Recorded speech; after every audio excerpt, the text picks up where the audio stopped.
Hello to everybody. It is a great pleasure after over a year hard work on this book that we have the pleasure of finally gathered together and present it on such a special day. It's the 100th birthday of Murray Bookchin, a 1 century of the birth of one of the, in my personal opinion, one of the most important thinkers of our time. And I would like to say that it was a tough job to coordinate over 20 people from different parts of the world, but simultaneously it was really enjoyable. I was glad to work with all these wonderful people, and it's really nice that we have the possibility to finally present it. I would say that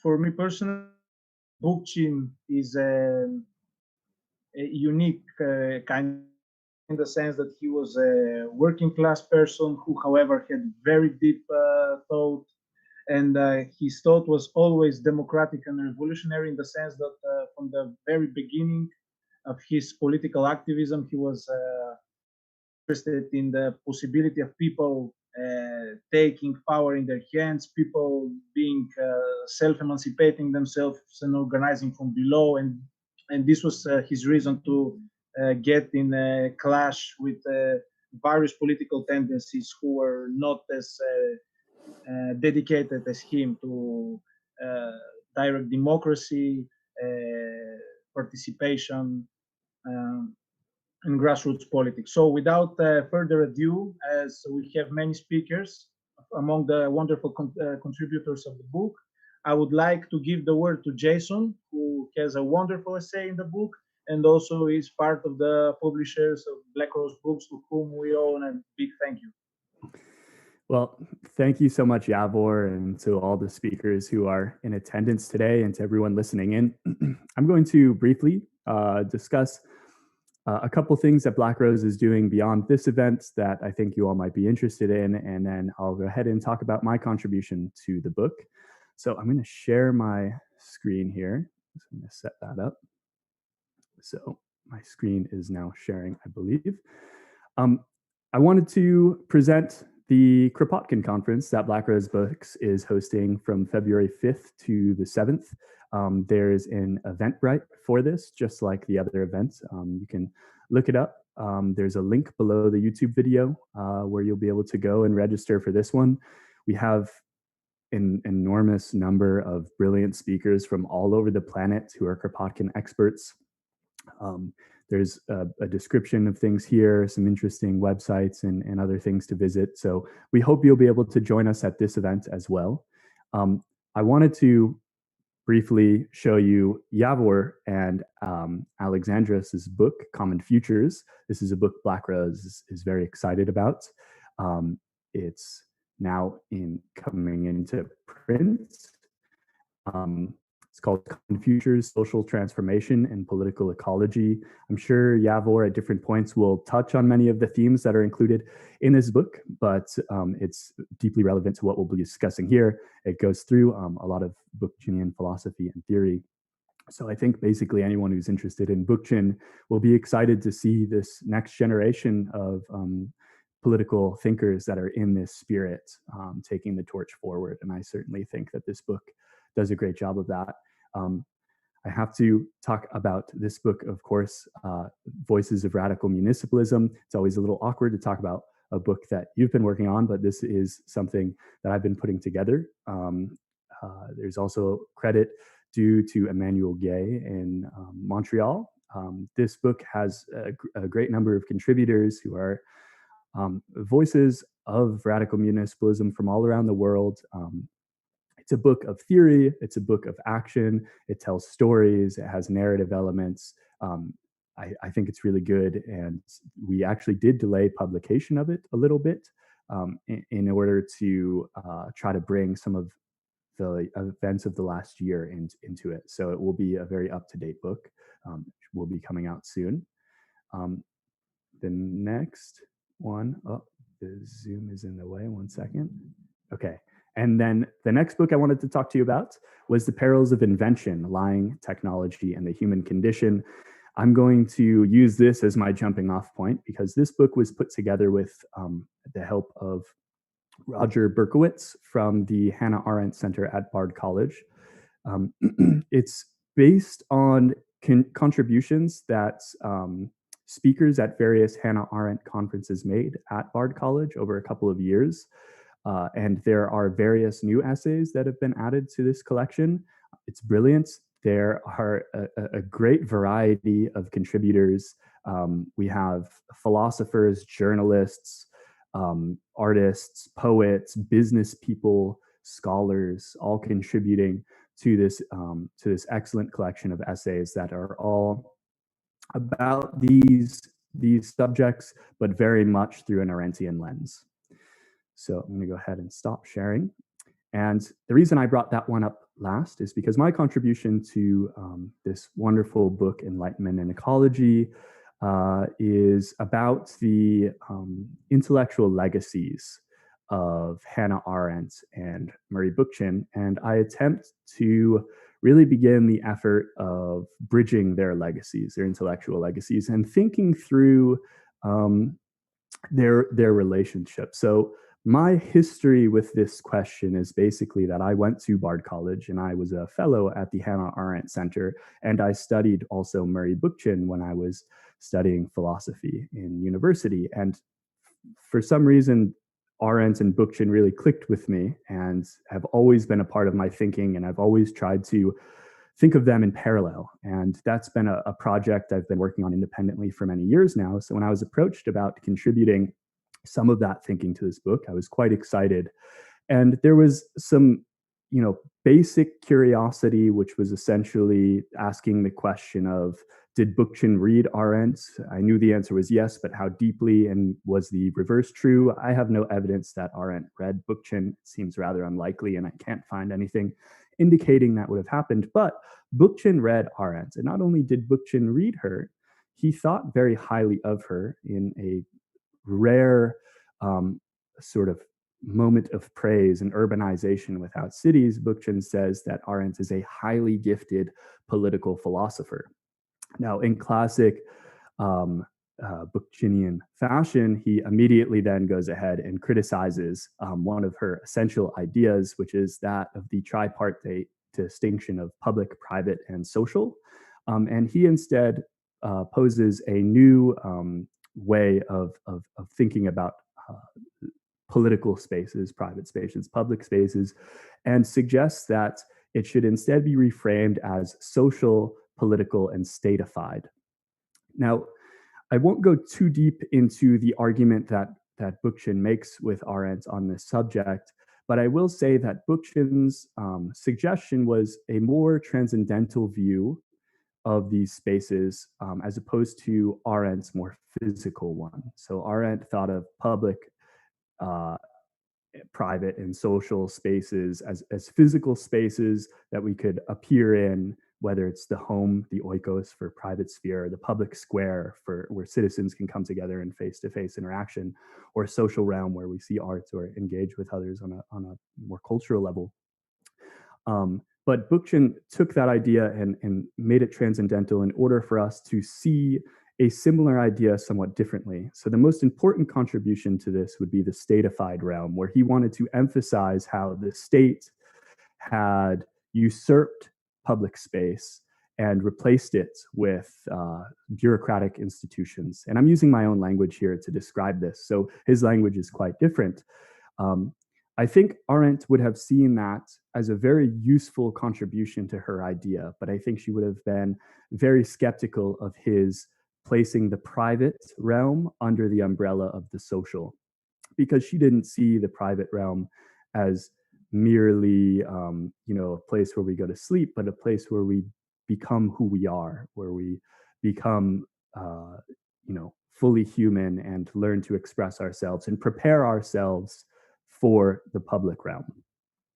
So without going too much further into that clash, so to speak, it's worth noting that Bookchin doesn't he doesn't exactly hold tight to that reframing of things, and he often discusses these topics, borrowing a great deal from Arendt, and it doesn't remain a transcendentalist in this regard. So it's unsurprising that Bookchin remains rather flexible, but he does reveal something new in this context, and it adds to our toolkit on how to think through these ideas. Now, what unites Bookchin and Arendt is a great deal. Now, to me, the most significant area in which they are very close together is in their understanding of the importance of direct democracy, face-to-face democracy. They both studied closely Athenian rule by the demos, New England town meetings, Soviets, the Rad Republic, the Hungarian worker councils in 1919 and 56, and various other examples were totally essential for them in their thinking about freedom and how it is that we can be free, and looking to historical examples where they saw instances where citizens were able to come together and engage in direct democratic processes and achieve a sense of freedom and actual freedom. And it's in these spaces, these physical spaces, where they both agreed freedom could appear. So I think that this idea is obviously a very important part of Bookchin's Libertarian Municipalism, which gives us, to a certain extent, a kind of roadmap for realizing what we might call real democracy. And I think for Arendt, she would have been very attracted to Bookchin's proposals in that sense. And so these face-to-face democratic structures are really tent poles in both of their thinking. And there's a lot to learn by analyzing them in parallel. Now, there are a couple other things I wanted to talk about before I move on to the next person. I can't help but want to make some level of comments about the events of the last couple of weeks in the US. I think Bookchin and Arendt would both be deeply interested and would have brilliant things to say, which I can't, unfortunately, convey what that would be.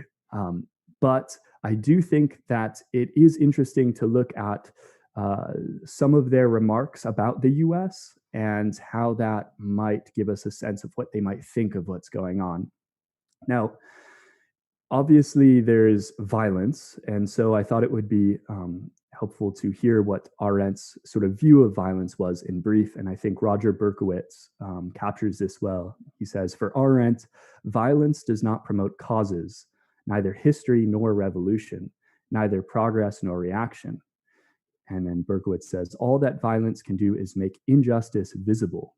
When it seeks to do more, the most probable result is not justice, but a more violent world. And I think that when we look at the far right in the US and all around the world, but particularly in this moment in the US, what we see is that the strategy is one of more violence. And this is not a revolutionary strategy by any degree, not that any of us probably think that. It's obviously reactionary, but it does beg the question to a certain extent of what does a revolutionary moment look like for these two thinkers? And I think that both Arendt and Bookchin would agree that lasting revolutionary change doesn't come through outbursts of violence, but the cultivation of power from the bottom up. That said, the challenge of establishing long-term real democracy is rarely, if ever, achieved.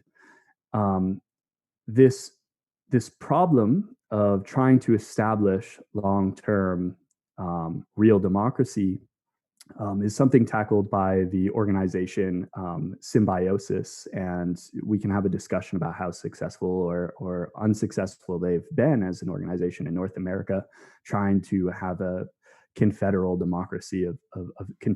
democracy of town meetings of sorts in North America. But they do a great job of bringing together Arendt and Bookchin very explicitly in their founding documents.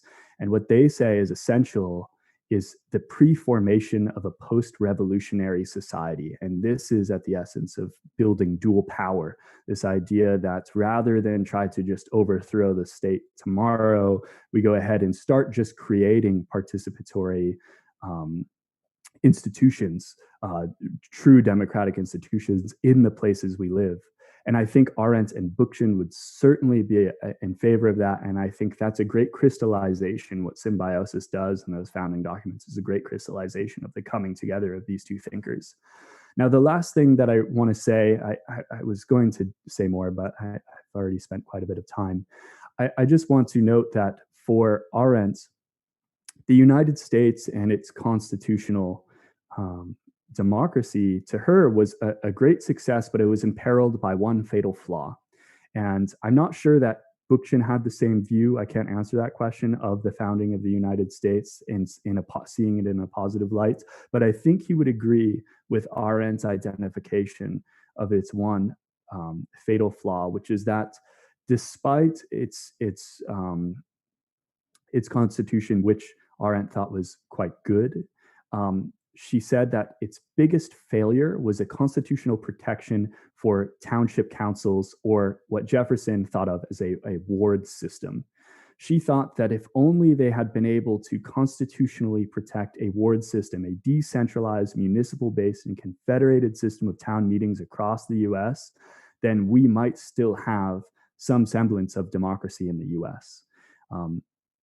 But unfortunately, that did not happen. And I think we see every day the result of that in the US, despite the resilience of certain aspects of the government. It's failed to be democratic in any meaningful way. And the failures of that are becoming abundantly clear, that capitalism and democracy are totally incompatible. And without any real protection for democracy, it's doomed to fail. And this idea that Jefferson had, that Arendt discusses, is very similar to what Bookchin says. The essence of libertarian municipalism is, Bookchin's quote, is a revolutionary effort in which freedom is given institutional form in public assemblies that become decision-making bodies. So there's one last question I wanted to tackle. I don't have time. I want to make sure everyone gets to speak, and I've already gone too long. But the last question I will pose without giving any answer to, it's discussed in my contribution, which is, can we think of Hannah Arendt as a social ecologist? And I think so, and I think it's an interesting question and one worth exploring. But with that, I'll go ahead and conclude and hand it back to Yavor. Thank you very much. Thank you very much, Jason. It was a very interesting presentation, and such as is your essay. So, as time is pressuring us, let's move to Nikos Vrantsis, who is in Nausa right now, near Thessaloniki, Greece. I give you the word, please. Go ahead. Thank you very much, Yavor, and thank you, Jason, for the brilliant presentation. What I will talk about resonates with what you said. And yeah, I'm delighted to be part of this cohort of activists and thinkers inspired by the work of Murray Bookchin and his legacy on social ecology. I am an independent researcher working on topics revolving around cities and urbanism and urban inequality and marginalization. So my work has been pretty much inspired by the work of Murray Bookchin and social ecology. And I really think that the importance of releasing such a volume, collecting voices from people all over the world who have been trying to keep this legacy alive, goes without saying. My contribution to this volume is a chapter that revolves around the transitions caused by technological advancements and their potentially destructive force when controlled by the state and capital. So Bookchin foresaw the possible effects of technological advancements, which he considered a revolution of monumental importance. But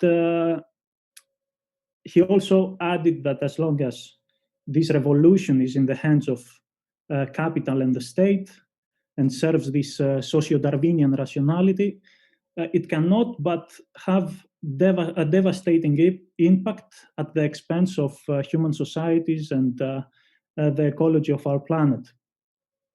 So I believe that we are now in a moment when we are harvesting the first seeds of a system that we might call cyber capitalism, or in political terms, cyber monarchism. And this has many different phases.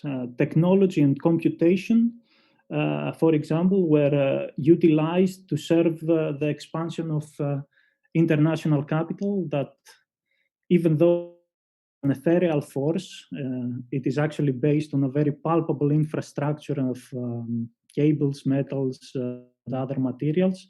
But this seemingly ethereal force seems also unrestrained and moves even faster, the blink of an eye, to manipulate the political hardware of our societies that are now called to adapt to the demands of this capital.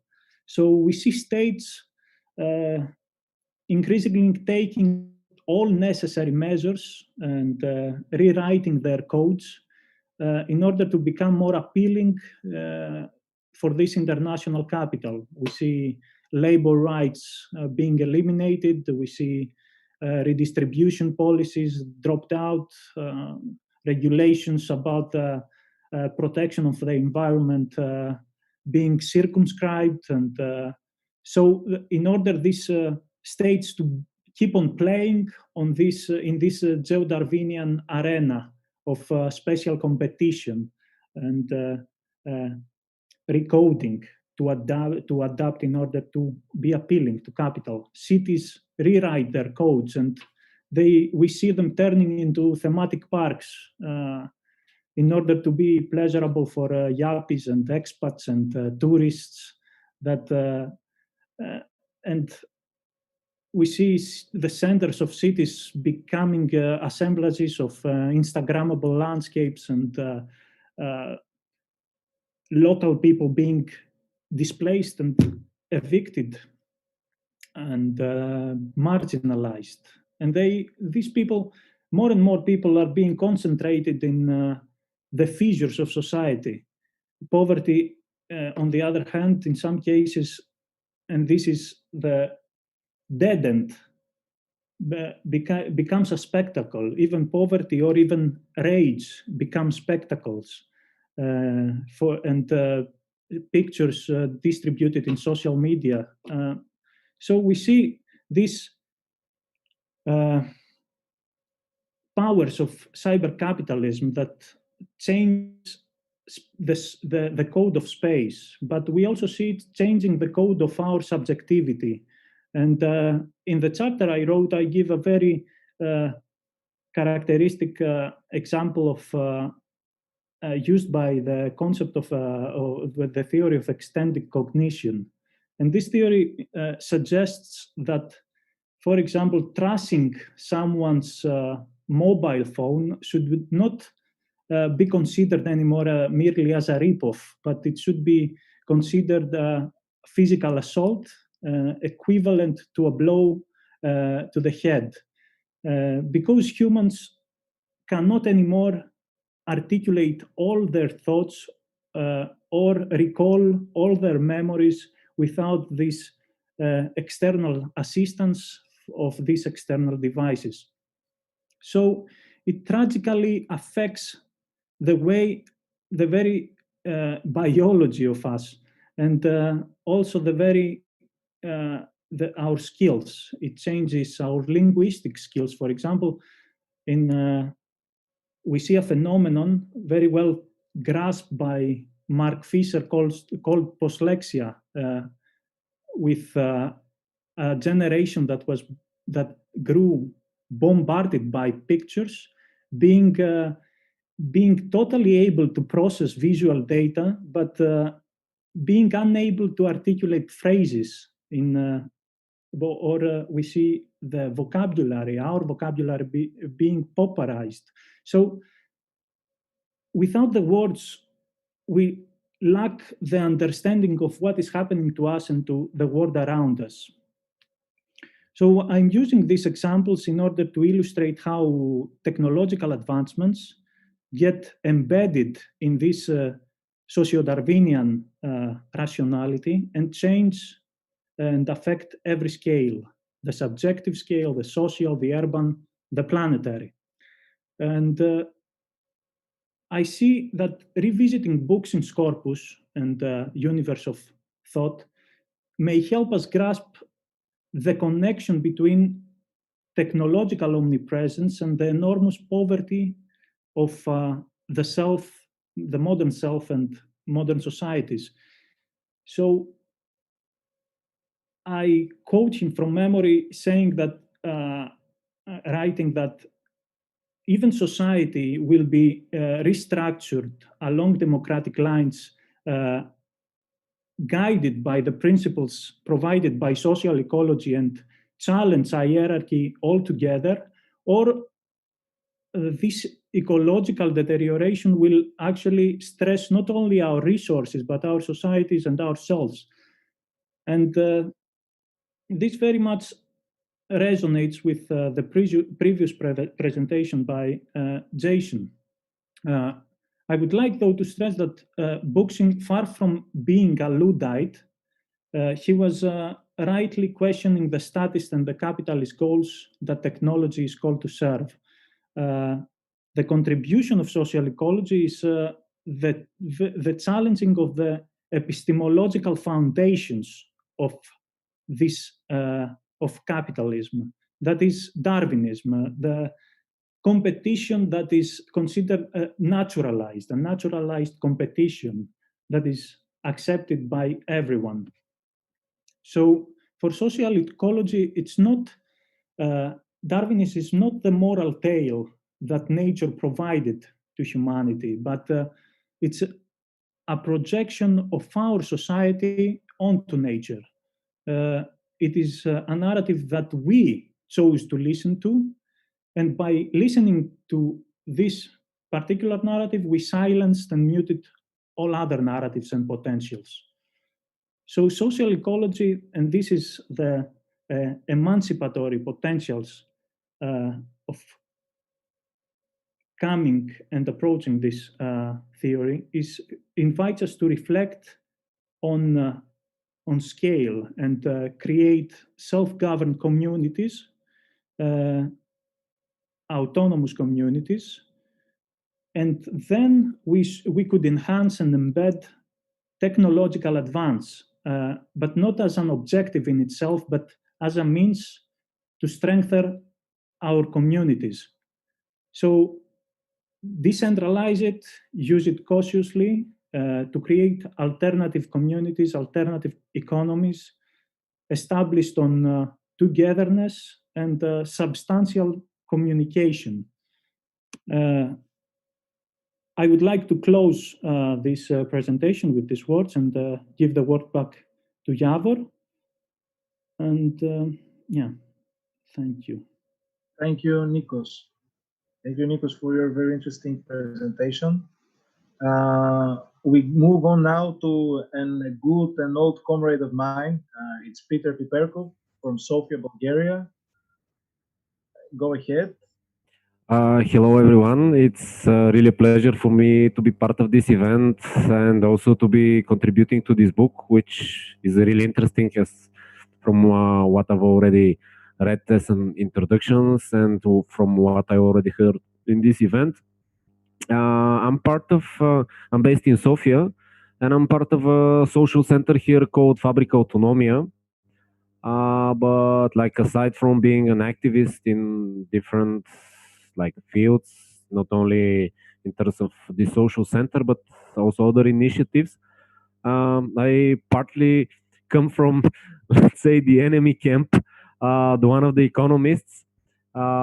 Strangely though, I was raised in high school and in university as a regular like mainstream economist with all those mainstream ideas about how capitalism is perfect, this whole neoliberal bullshit basically. And it took me some time to realize that there are two basic problems with economic science, and there are like that. First of all, it's what we have now as an economic science is not science at all. It's more like a religion, and from this problem come also come also other problems like that. It totally doesn't represent the reality in which we are living. It's kind of like let's say if you're a physician and you say that there is a totally different law of gravity. This is what mainstream economists are trying to convince us, that we are living in a totally different universe with totally different law of gravity. But strangely or not so strangely, though, people are kind of like accustomed to believe that we're living in a different universe. And during my years in high school and in later in academia, I finished my PhD thesis, but I didn't finish my PhD at some point. I come to realize that we need a total change in both economic science and economic education. And one of the things I tried to do, being in the university, was trying to debunk some of the myths.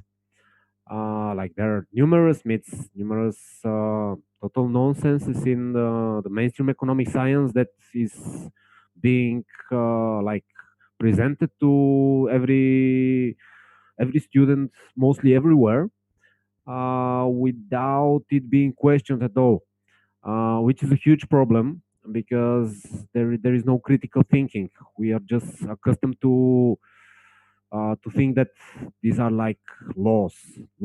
It's like it is. It's unquestionable at all. It's like some kind of a theorem that you need to just accept the way it is. And another thing was that what I was trying to do aside from that was back to what Jason said, commenting what happened in the United States about that lasting revolutionary change does not come from violence, but from something else. What I try to like kind of just give as an idea in my essay is this concept of dual power, and this was what I proposed in the essay, and what I was doing prior to coronavirus pandemics in Sofia via social center Fabrica Autonomia, making courses in economics, critical courses, which were trying to challenge the status quo in the economic science and in economic teaching, and presenting different ideas. And what was really interesting and is still really interesting, and to me as kind of like an economic outcast in the mainstream academia circles, what I'm seeing is that there is a big problem with economics, with the mainstream new liberal, new classical economic sciences. It is being taught and being propagated by the media right now, that it is totally not interdisciplinary. It's just like the way probably, let's say, is being seen and is being presented in the media as the most important field of knowledge and the most important science is economics. When we talk about society, politics, different fields in society, we always invite economic experts to say cost benefit analysis, if this is going to be good for competition, if this is going to be economically effective, and so on and so forth. And we're totally ignoring all the other fields and realms of human life and of society, which are basically the human life itself. We kind of try to sacrifice society, also the planet itself, to fulfill the economic goals of a certain school of economic thought, which is benefiting only the 1%, the elite few who are basically controlling everything, like capitalism, the capitalists. And in this sense, different scholars, some of them are anti-authoritarian, but some of them are also kind of more reformist inclined, try to present different ideas, starting more recently from the crash from 2008 2009, which more or less used this Bookchin's idea of dual power and building alternative structures both on scientific level and on the field of education. And in my essay, I gave a couple of examples, but what is kind of discouraging is that on the mainstream level, the change didn't happen yet. And it's still kind of an open question how the status quo can be challenged. And really, I think that experiences and examples, like organizing different types of researches, different types of courses, even if you like different types of universities, can help us a lot and can draw more attention away from economics as being the king of sciences, which is, like, having in mind it's not a science right now. Really, it's not what we should do. But drawing away the attention from economics as being the king of sciences, and making moving away the focus from it, and giving it back to society, to politics, and making economics as part of a whole new view about how we should see and change society in the future in order not to destroy the planet. And in this sense, libertarian municipalism can be really helpful, because it will bring back direct democracy, and it will bring back mechanisms which are totally different from the current situation we have now, as like those economic experts which are saying what is good and what is bad, based again on a science, economic science, which is flawed. And that was basically it. Thank you. Thank you very much, Peter. Now we go to Eve Olney, with whom I had the pleasure of working on my previous book project. It was a pleasure working with her back then. It was the same now. She offers a wonderful contribution on her work that is related to the commons, and I'm letting her have the word now. Okay. Thanks, Yavor, and thanks for the invitation to speak tonight as well.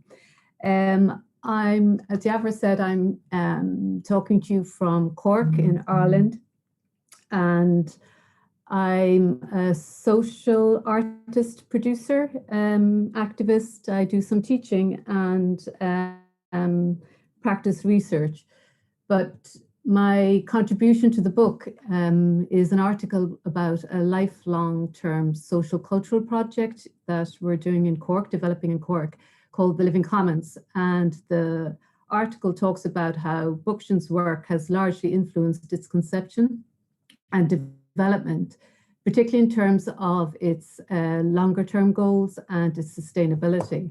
So I'll talk about the project a bit and Bookchin's influence within it. So a couple of years ago, I began collaborating with other individuals, mainly participatory artists and cultural workers who were interested in the idea of community building through a people-led common assembly type of collective design process. So this was in response to our own ongoing precarity in Ireland that ourselves as cultural workers, art workers, and others obviously in very much worse situations are living within. So we began developing the idea of creating a holistic, social, ecological, commoning, living and working environment in Ireland. That it, you know, the like that doesn't exist at all here at the moment. So my practice research then for the last couple of years has been focusing on building on the critical framing of this project, as well as the practical implementation of it at the same time. So I've been developing, again with others, everything I do is widely collaborative. So I've been developing what I'm terming a radical practice of commoning-based collective design that is developing new concepts of social programs, institutions, and practices through a creative and explorative direct democratic common assembly method.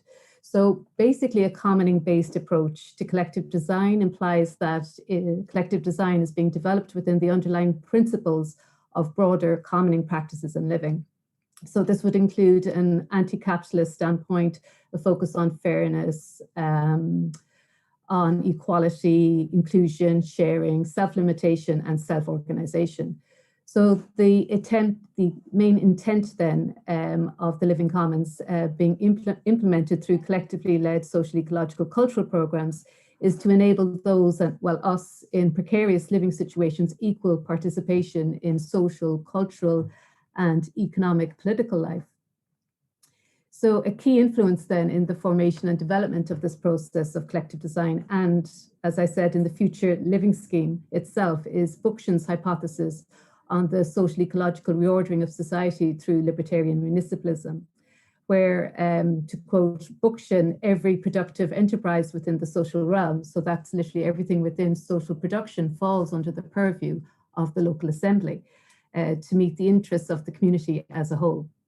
So in particular, it was Bookchin's critical framing of communalism when I first came across his work that really seemed to address for me and bridge what I call the kind of problematic blind spots of some of the patriarchal revolutionary socialism I'd been engaged with before, as well as, I guess, anarchism's lack of projecting a feasible alternative social imaginary, in my opinion. So Bookchin's concept then of communalism carries, for me, it really carries an understanding of equality, like real equality amongst people in terms of their capacity to be active citizens within the shaping and the running of their own communities through, again, a direct democratic form of organization. So within this paradigm then of governance, individuals are actually valued on their own human experiences as opposed to social status or profession. And then how their individual experience or our individual experiences helps them then address their common needs. Again, like as Bookchin argues that it's within a libertarian municipalist economy, for example, that, and I'm quoting him here, we'd expect that the special interests that divide people today into workers, professionals, managers, and the like would be melded into a general interest in which people see themselves as citizens guided strictly by the needs of their community and region, rather than by their personal proclivities and vocational concerns. So here, again, citizenship would come into its own, and rational as well as ecological interpretations of the public good would supplant class and hierarchical interests.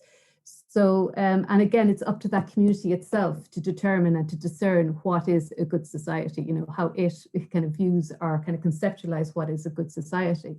So Bookchin's description and subjectivity then, for me, moves beyond popular Marxist concepts of citizens as proletariats or workers, And his vision of libertarian municipalism lays the foundations of what he terms a moral economy for moral communities, where notions of difference within communities can at times be overridden by a shared social interest.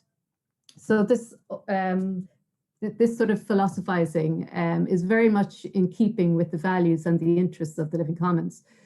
So again, just to speak a little bit about where the Living Commons is at the moment, we've been lucky enough to have been funded for the past few years by the Irish Arts Council within the participatory arts category.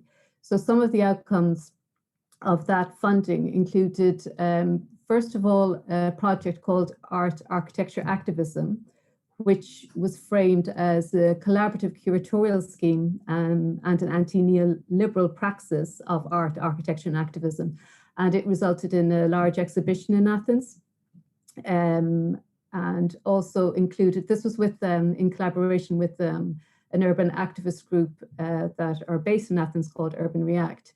And it also included collaborative workshops of collective design and production in collaboration with Irish and Athenian-based team of participants.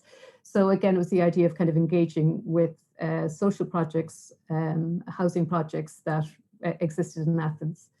And then last year, myself and my other collaborator, another participatory artist, Kate O'Shea, we got funding for, again, another quite large project that we called Spare Room, and we framed that as a response to the Irish housing crisis specifically. So it financed then multiple collaborative social art projects based upon housing and living needs that then enabled us to create ongoing relationships with people and groups or organizations that, although they might not use the same kind of terminology or the language to describe their community-based kind of self-organizational work, they would very much share our sets of values and attempts at exploring and finding alternative means beyond capitalist institutional governance. So Spare Room then very much kind of became a vehicle to create these kinds of social and productive nexus that could then feed into the development of the Living Commons as kind of a future living, working, learning scheme. So within the Spare Room, we ended up with 13 exhibitions around housing and precarious living and 26 workshops and discussions around reinstituting or creating alternative social imaginaries. And each program is intended to be long-term. So as each program develops, whether it's the People's Kitchen, or to do with farming, we had workshops on dealing with conflict through nonviolent action, self-building programs, programs around eating and community gardens, social economies, legalizing the commons, self-care, mutual aid. So all of these programs are seen to be, or understood to be interlinked with each other, with other programs, both within the Living Commons and other locales. So it's very much outward looking as well. So that would again give you an idea of how we're conceptualizing this idea of a holistic social ecological scheme. And again, drawing upon Bookchin's ideas in terms of Bookchin's holistic social ecological framework of social development as a means of what he terms reordering social relations so that humanity can live in a protective balance with the natural world. So again, this has really facilitated more longer term thinking and planning regarding sustaining the communities that might arise out of this process. So we've now also secured finance through the Arts Council again to develop for this year, to develop 5 programs, again, which are interrelated, that'll be set up in a premises. We can actually now also have a space in the city centre. And this project again brings together artists, activists, community leaders, youth workers, and then concerned citizens, permaculturists, lots of different like lawyers, accountants, etc., that are currently, all these people who are currently working separately towards social change in different fields. But each work then works towards setting up these long-term collaborative schemes that can then be understood to be kind of reinstituting current institutional programs that are seen to be in crisis here. So again, the outcomes of the project intend to create this kind of solid network of people or organizations, and then will serve as a foundational basis for establishing, again, the kind of ongoing social ecological common living, working and learning scheme. So I'll I'll end with a Bookchin quote, because it really reflects our kind of longer term goals for the Living Commons, where he argues that the citizens must be capable intellectually as well as physically of performing all the necessary functions in their community that today are undertaken by the state. Once citizens are capable of self-management, the state can be liquidated both institutionally and subjectively, replaced by free and educated citizens in popular assemblies. And again, I mean, to some that may sound very idealistic, but this is literally very close to how we're kind of projecting forward and our longer term goals or objectives for the Living Commons. So I'll leave it there.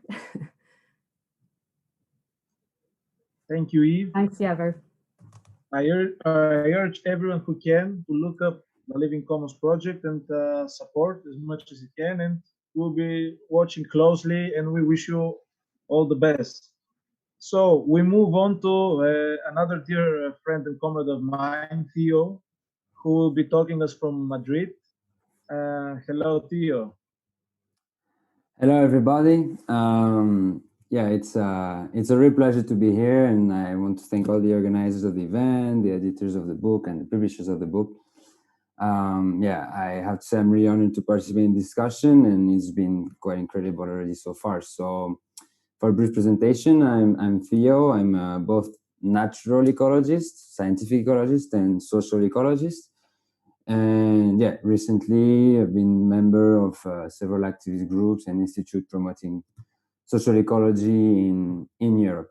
So my talk today will be more like maybe personal and factual rather than theoretical or ideological. I think we have a very international audience, and quite frankly, facts that I want to share with you about recent events in France would be more interesting than, I guess, my own interpretation of them. So anyway, I would like to start with a personal anecdote that I think is important when we talk about the legacy of Bookchin. I started to get interested in his ideas in Montreal during my international studies, in environmental studies, sorry. And yeah, at the time, I wasn't really aware of the importance of that city for Murray Bookchin and his ideas. And in 2015, Janet Biehl gave a presentation of her book, The Biography of Murray Bookchin, Ecology or Catastrophe. It was at this book presentation that I therefore later met Dimitri Usopoulos, the founder of Black Rose Books, who later again introduced me to TRISE, the Transnational Institute of Psychology, very active in Europe. So all of this to say that there was a quite incredible series of coincidences that started my journey in the social ecology community, and that actually led me here today. And discovering social ecology was more than just intellectually breathtaking and illuminating.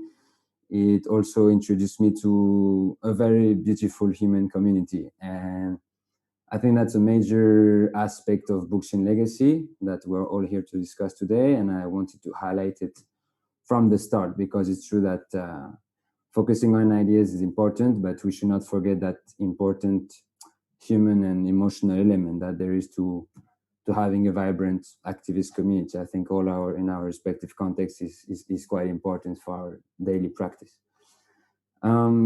Anyway, so about the facts, we're here today to discuss a very important book, and my personal contribution focused on Bookchin's legacy in contemporary social movements and municipal politics in France.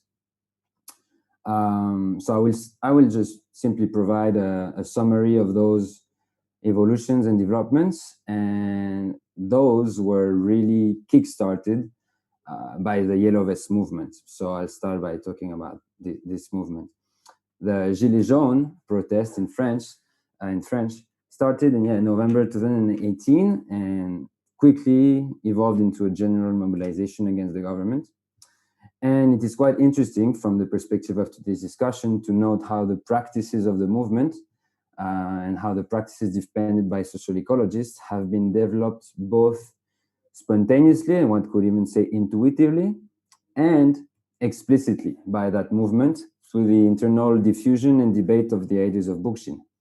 So that movement was special because it opted for democratic self-management, highly decentralized forms of coordination, and the rejections of forms of representation, which in France is quite significant given the important role of worker unions in past social movements. More specifically, talking about the ideas of Murray Bookchin, we can identify one particular source where it has kind of taken up, which was the village of Commercy. So the Yellow Vest of Commercy embraced from the start the ideas of libertarian municipalism and made a national call for the establishment of local citizen assemblies everywhere in the country. The call was highly widespread and led to the organization of the first assembly of assemblies of the Gilets Jaunes movement early in 2019. This gathered more than 75 delegations from all over the country, and it received support from libertarian movements, including the Zapatistas of Chiapas and the Kurds of Rojava. Later on, the same Yellow Vest of Commercy, stimulated by the national wave they had generated by the Assembly of Assembly, organized the Commune of the Communes, which was the first gathering of the free communes and of a wide variety of municipalist initiatives from all over the country. So, partly through the Commerce Initiative, the Yellow Vests really developed a direct democratic and confederal form of coordination and of organization. This is extremely significant also because the Yellow Vest movement was mostly formed from previously non-politicized individuals. So I think this tells us a very interesting fact about the capacity of people to self-organize and to almost intuitively develop anarchistic forms of organizing themselves.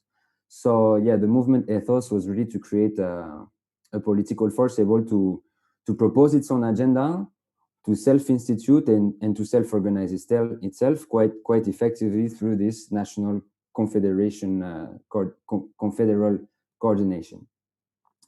So the movement led to a mass politicization of a wide variety of individuals, and was the first movement also of such a scale in France, maybe unprecedented since the 68, to prove that ecological struggles and social struggles are very, very deeply intertwined. So by being at the same time so popular, so widely supported and radical in that sense, it really acted as a very powerful and quite frankly unexpected catalyst for the spread of the ideas of social ecology in France.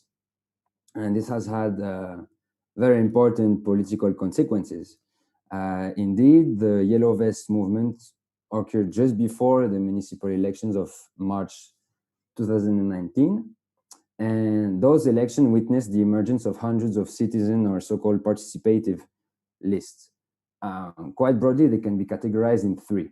We have on one side the communalists, explicitly communalists. We have a wider category of municipalists, more inspired by the Spanish experience of municipalism and libertarian municipalism per se. And then we can call them the opportunists, the so-called citizen or democratic lists that were somehow linked or supported by political parties. I think this way of seeing things, of categorizing, is important because it tells us a lot about the political configurations that social ecologists are going to be confronted to on the municipal level of politics. This broad spectrum of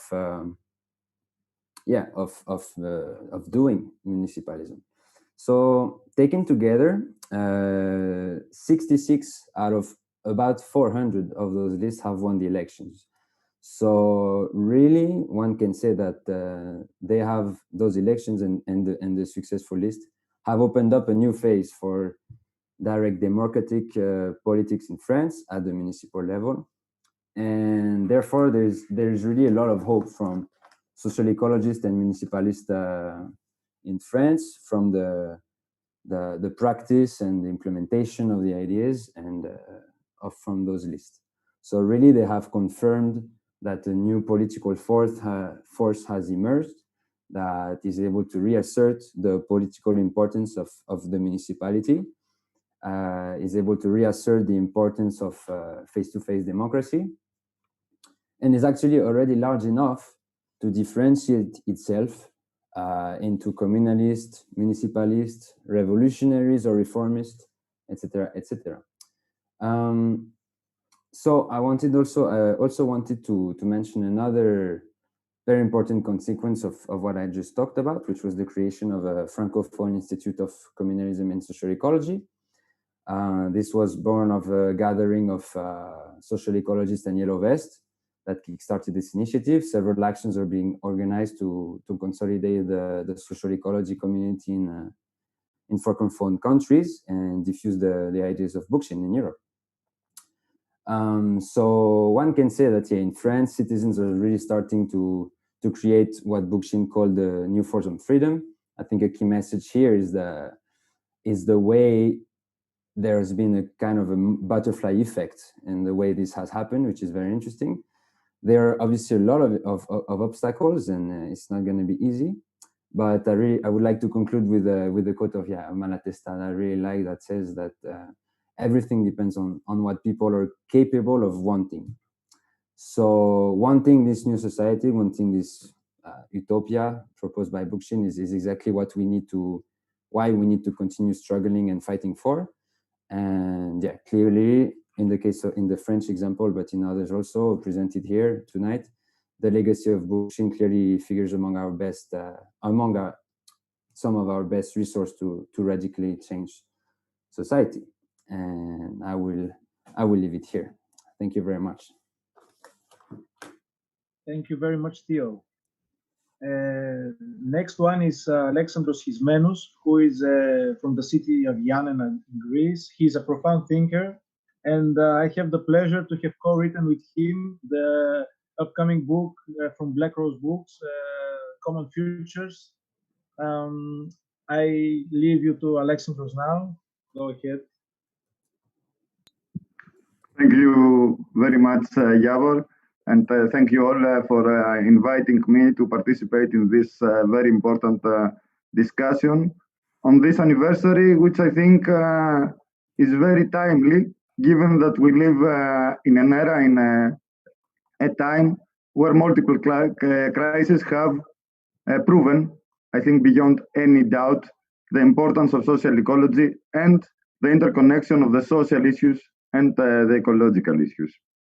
I have, at first, let me introduce myself. I am a doctor of philosophy, and my PhD was on Cornelius Castoriadis, who was a thinker that had a dialogue with Bookchin, shared many common ideas, like the importance of ecology, direct democracy, their critical approach to modern Greece, and of course had a dialogue, a disagreement, but both of them influenced the Greek radical and anti-authoritarian movement long before I got my PhD. So my contribution to this volume, and also my initial meeting with the thought of Bookchin was in the practical context of radical politics.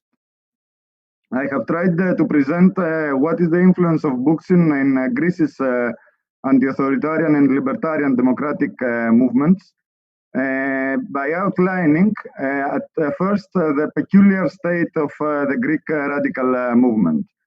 Greece's history resulted in Greece being under dictatorship regimes and an extreme right military regime for many decades after the Second World War.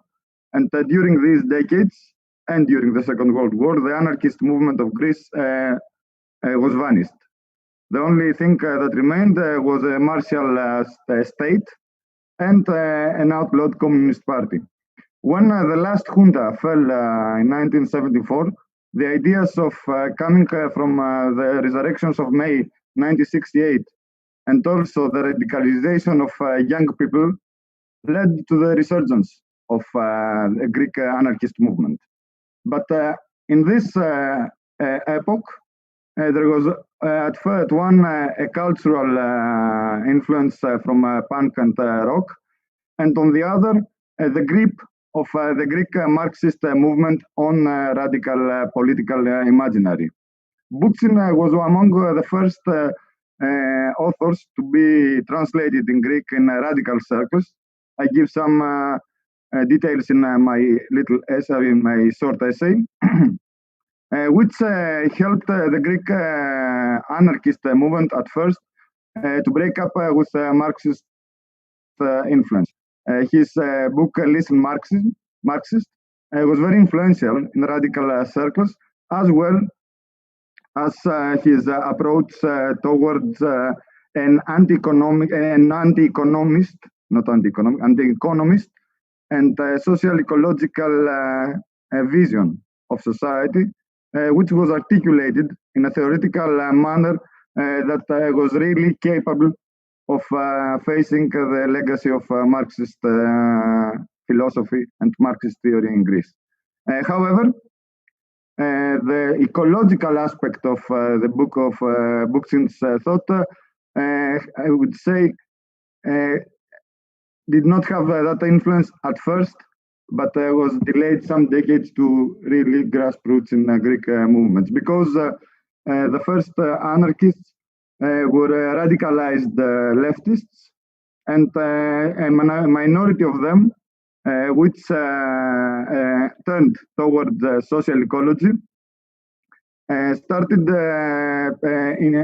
spreading not only the thought of Bookchin, but starting having a dialogue with Bookchin.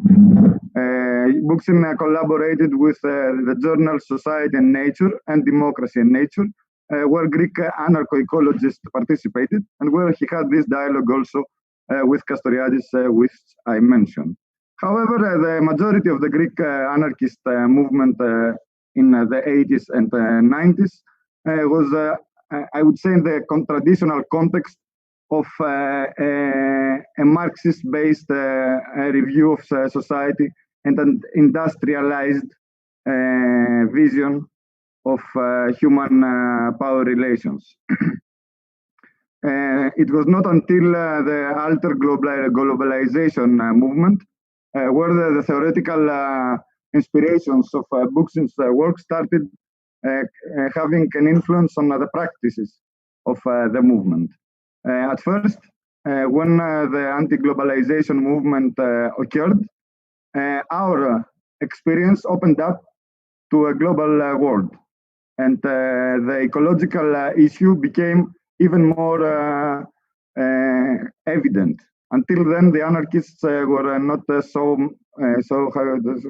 so sensitive to ecological issues, except for that active minority, some of which envision the participatory organization as well.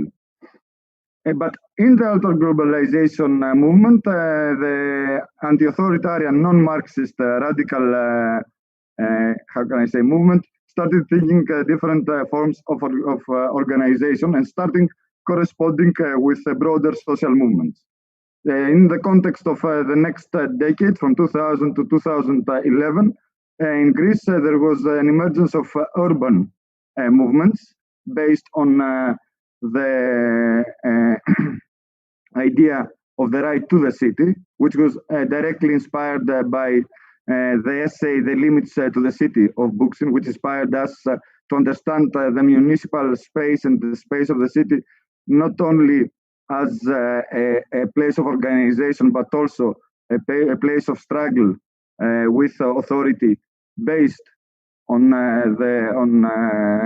citizens' assemblies, which was a real experience that evolved in the decade following 2000-2010. Of course, ecological movements, both local for example, against the dam in Achelos, where a village has risen against the dam and has struggled for decades now. And more, how can I say, pan-Hellenic, with networks of People's Assembly facing issues of power exploitation, energy, oil extraction, and all this. The influence of Bookchin and his importance is very much resides in the fact that the ecological aspect of social struggle was, how can I say, understood and conceived in my experience in the Greek radical movement through the interaction with Bookchin's ideas and thoughts. After the Occupy movement in 2001, after the riot, the December riot in 2008 and the Occupy movement in 2001, the issue of public space and the organization of direct democracy became a central issue. And so, given the fact that social ecology has already been produced a major trend in the radical politics, the organizational issue of direct democracy started also to become to be put into practice. Direct democratical forms of organization in open collectivities, and also direct democratical forms of organization in the social struggle.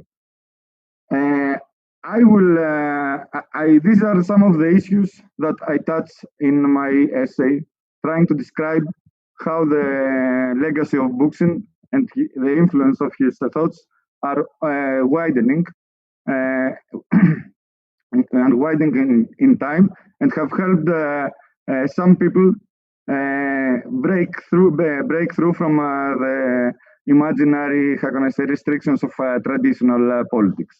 The important thing is social ecology, which has helped the political discourse in radical movement in Greece move beyond Marxism, from society to nature, and not the other way around, beyond individualism without suppressing the individual, and beyond and towards a critique of technology, which does not deny technology, but seeks the liberatory aspects. On the other hand, direct democracy has helped the Greek radical movement move beyond economism, has reasserted the primacy of the political, and has offered a vision of a societal organization without without state structures and state suppression. And of course, for our movement, Bookchin was one of the first to put the question of authority and organization, and to insist that we can create our own institutions of self-government based on direct democracy without giving up our power and without becoming a matter of cooptation for state or capital. I think that given the importance of the Rojava social revolution in last years, the importance of Bookchin's idea will continue to increase as far as we continue to struggle and we continue to try and make our efforts a practical reality. I would like to thank you, and I will sorry for the time I took, and I'm very how can I say, can't wait to hear Janet. Thank you, Alexandre. So there are already several comments in the comment section in YouTube. Keep sending them.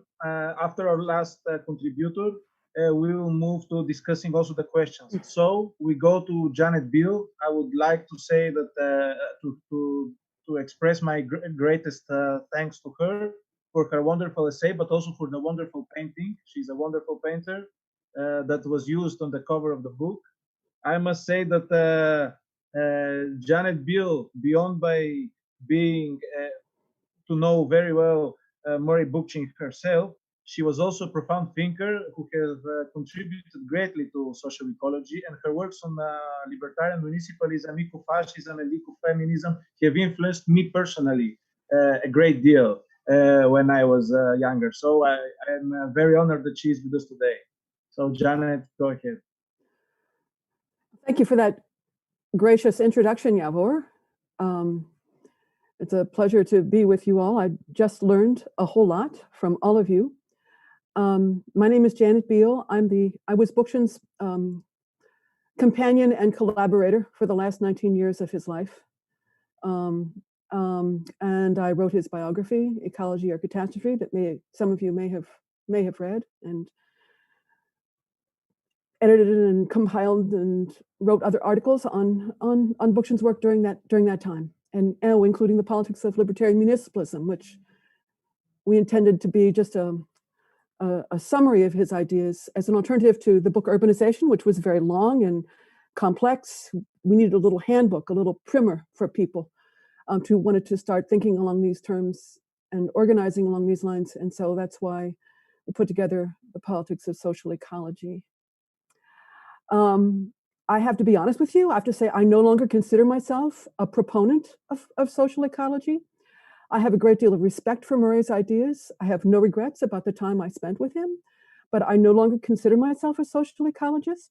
But because I was privileged to spend so much time with him and work with him, I feel a great responsibility to ensuring that his ideas are conveyed accurately to the future. That's one reason I wrote the biography, was because I wanted to be sure that people understood what his ideas were as accurately as possible. And of course, I have a great fascination and interest in what happens to his ideas and his work in the next chunk of time. In other words, with his legacy. So that's why I was eager to participate in the book and to participate in this panel. Theo and Alexandros, thank you very much for explaining about the legacy of Bookchin in France and in Greece. I learned a lot from both of you. Eve, thank you for the living commons. I think Murray would have been fascinated to observe this experiment in collective design. Was really happy to hear you talking about how everything is under the purview of the assembly, about the importance of citizenship, subsuming other identities, about the moral economy. Thank you for that. Lou, Murray would have agreed that economics is not the king of sciences, and he too was eager to shift the focus away from that. Nikos, nothing could have pleased him more than to hear about strengthening community. And Jason, I agree that there are affinities between Murray's ideas and Hannah Arendt's. I have to say that the books that were on our bookshelf that were most read and most thumbed through were On Revolution and The Human Condition. I don't know if that's useful to you to know that or not, but it sounds like you're on the right track anyway. And yes, certainly would have agreed that lasting revolutionary change does not come from violence. So this my contribution, apart from the cover, my contribution to Yavor's anthology is actually a paper that I wrote in early 2012 about Murray Bookchin and Abdullah Öcalan. I had been invited to give a speech at a conference on Öcalan's ideas in Hamburg, Germany, in April of 2002. And by that time, I knew very well that Murray's ideas and writings had influenced Abdullah Öcalan in Turkish translation, especially when it came to themes of democracy, hierarchy, and ecology. I knew that in kind of a general way, and I knew that I came very quickly to understand that the Kurdish movement, when they adopt an idea, they try to implement it. They don't just put it on a shelf and admire it. They try to implement it. So that once I understood that, it gave a great urgency to the project of trying to understand just what are on a more detailed level, what were the influences. And so I looked at the time I was immersed in writing Ecology or Catastrophe, the biography of Murray, but I was less familiar with Öcalan's ideas, and not many of his works had been translated into English at that time. But based on what was available, I went through to look at to try to get a sense of it intellectually, places where their ideas overlapped and diverged. And also, I couldn't help but notice their sort of parallel life trajectories of going from Marxists to, actually Marxist-Leninists to democratic ecologists, social ecologists. To be honest, I wrote that because I was trying to figure it out for myself. But, and it was, of course, clear that opposition to the nation state was a very important idea for both of them. I think that was very important to why Öcalan was interested in Murray's ideas, because the Kurdish movement saw the state as an instrument of repression. It was the only experience, literally the only experience they'd had with it. All the states of the Middle East had done was persecute them. And it was quite clear to see why the idea of bottom-up democratic self-government through citizen assemblies would be very appealing to them. So much more of Öcalan's work has been translated into English by now. And I know of some scholars who are at work on doing a more granular side-by-side evaluation than I was able to do back then and than I could do back then, especially important scholars who can read Öcalan in Turkish as well as English. So I look forward to that 2012 article. I think it already probably has been superseded, and I look forward to these other scholars building on it in the future. So, but back when I wrote that article in April 2012, it was all still kind of abstract, at least to me. I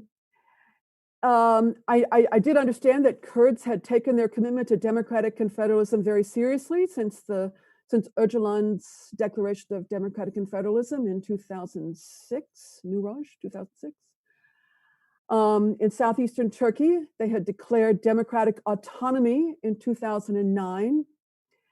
And I would go on to translate a book from German called Democratic Autonomy in North Kurdistan, which is southeastern Turkey, because I wanted to know more about those institutions. But in southeastern Turkey, I have to say, it was very difficult for Kurds to build grassroots democratic institutions because they were perpetually repressed.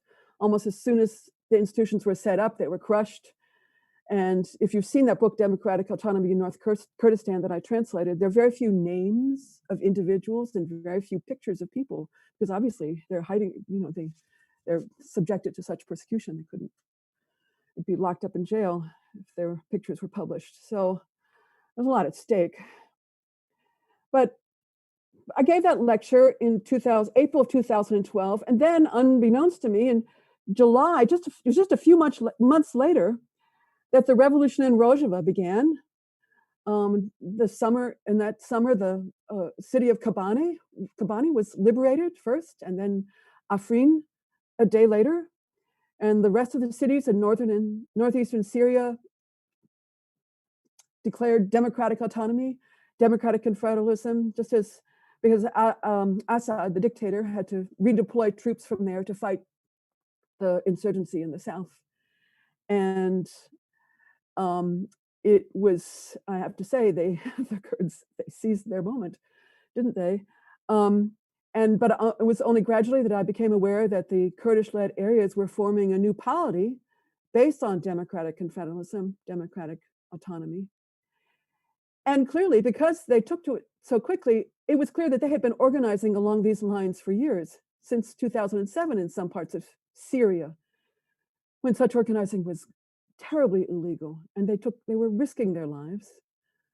And yet they continued to organize anyway and began to create alternative institutions under Tevdem, and especially the women did a lot of the early organizing, because somehow the dictators couldn't believe that women would actually be politically active, and so they were less suspicious, and they were able to do a lot of it.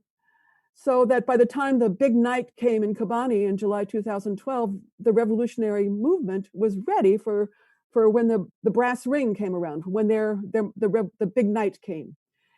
I think Theo, that's what they call it in France, right? The big night of epical change.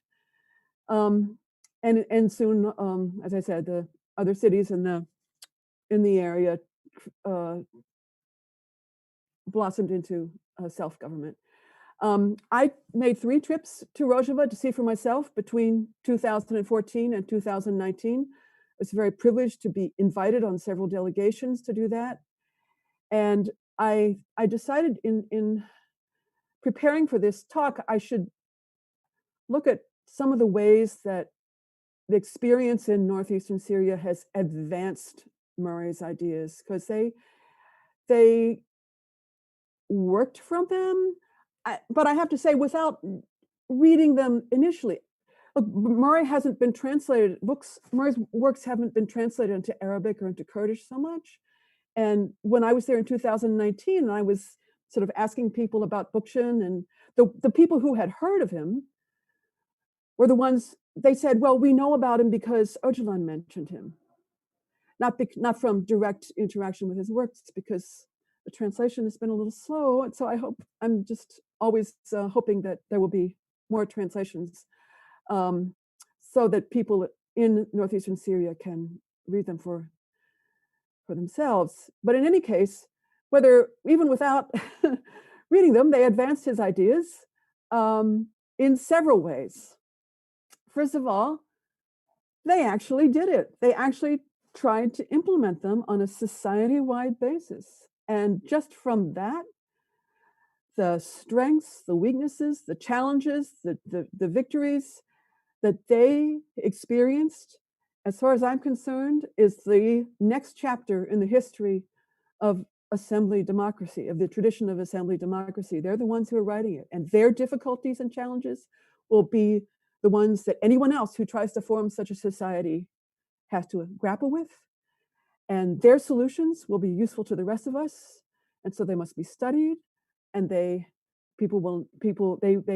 are path breakers, trailblazers towards implementation of these ideas on a wide scale. Second, I just want to say something about the term democratic autonomy. I was a little puzzled by this phrase for a long time, because couldn't really understand why that existed along with democratic confederalism. But sorry for being a little slow. It was only in the past year or so that I realized, well, of course, it's not just autonomy from the state that they meant by that, but autonomy from colonial powers. I mean, Öcalan was theorizing from the Middle East.